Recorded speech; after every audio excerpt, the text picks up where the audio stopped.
Okay, let me change the question. Did you guys who tried running AUS last week? We have one, Alex, Ragnar. Excuse me. Freddie, have you tried running AUS last week? You're on a mute.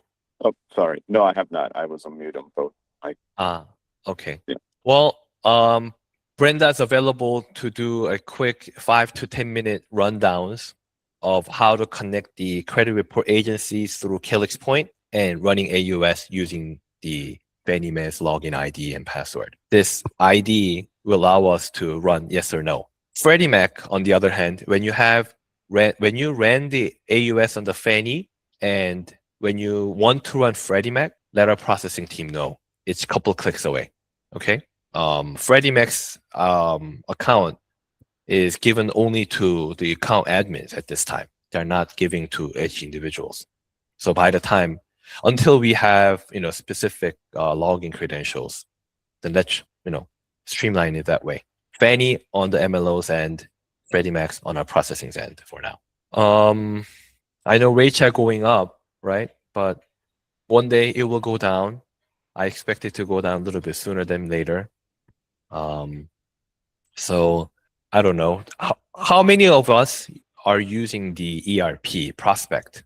Have you used the updated dashboard and the systems? Maybe I can share what I'm trying to say. Our dashboard is updated with notification process. So you can click X and delete them one at a time, or you can go into this notification dashboard and click mark all red.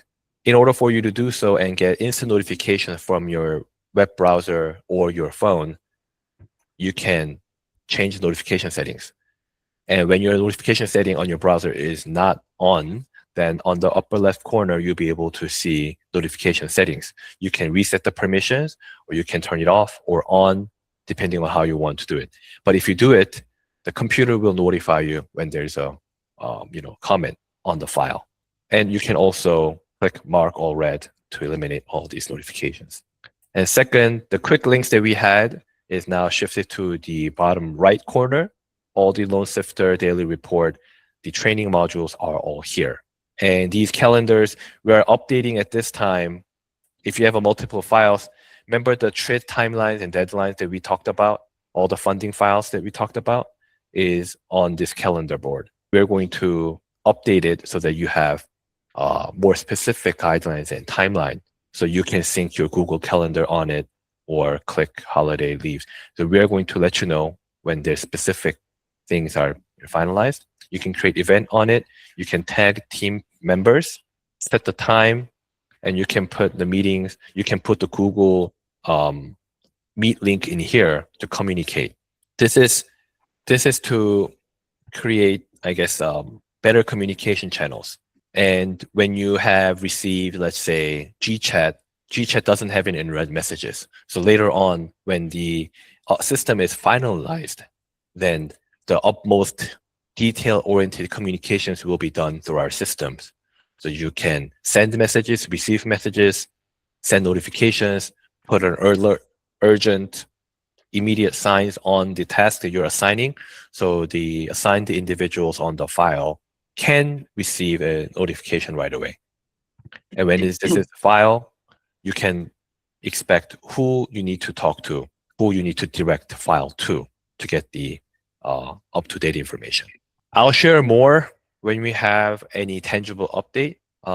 This RefiNow and Refi Possible is very workable module that we can all use today. And this is a checklist that I created. I also shared this after the meeting. For the W-2 employees, we need the income verification document, the home mortgage document, homeowners insurance and HOA if it's applicable, asset documents if you're using the closing cost. But if we don't need a closing cost, then we don't need to show any bank statement. Identification card for driver license, green card, or passport, and refinance files such as escrow and title documents. Checklist for the self-employed borrowers, it's a little bit more. We need the 2 years of a personal and business. If it's a 1099, then we need a personal and 2 years of 1099, and year-to-date P&Ls, balance sheets, and business verification. This business better be searched on Google Maps and Google SEOs. And we need a business license from the city to prove the business is active and good standings. 2 months of a liquidity statement to show the business has a cash flow. This is a key term. With business P&Ls, we need the business bank statements to match them. And personal bank statements is for the closing cost. ID, mortgage statements, home documents, and escrow and title documents. So for the self-employed, look into net income, right? Not the gross like W-2 employees. When you think you don't have any like expense factors on this applicant, then make sure you add the depreciation or amortizations back into the qualifying income to qualify for the higher qualified income. And if you have any questions, you can use this income calculation, fill out the form, fill out the business narrative form, and then submit. Then one of us will get back to you with specific dollar amount per month. And I think Vivian is doing it at this time. Her turnaround time is what, 2 hours to 3 hours? So it's not too much as well. Any questions about the workflow that I showed you guys? If not, let's give it a try and give me some feedbacks to improve so I can either fix the ERP system or have another training session for running AUS. I did the AUS, I did the training last Friday. I did the live training session, importing the credit report and running AUS and DU findings at the moment. So if you need something like that and think this is necessary for the team meetings, let me know. And if you want me to run your files, send all the credentials up front. Then we'll put that on the priority. I'll talk to Ragnar about the topics that we will cover. So if you have any questions or concerns, let me know or let Ragnar know so we can help you which topic that we can study on for the next couple of weeks. Next week, we will cover the second trustees. On the Giving Tree homepage, we now have the blended rate calculator. Let's assume that this person has a 3% rate on a first trustee, 30-year fixed, and we selling 10% rate on a $100,000 loan.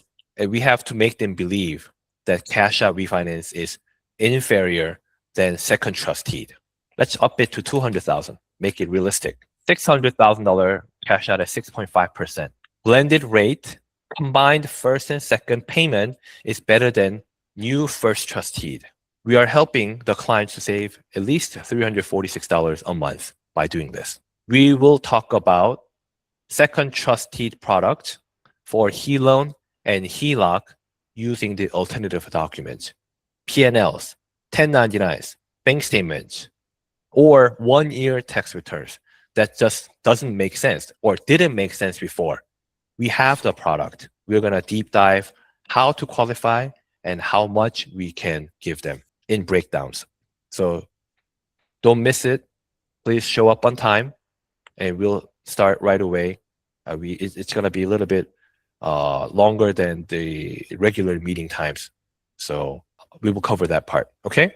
Thank you everyone for hopping on. Have a great week and I'll see you all next week.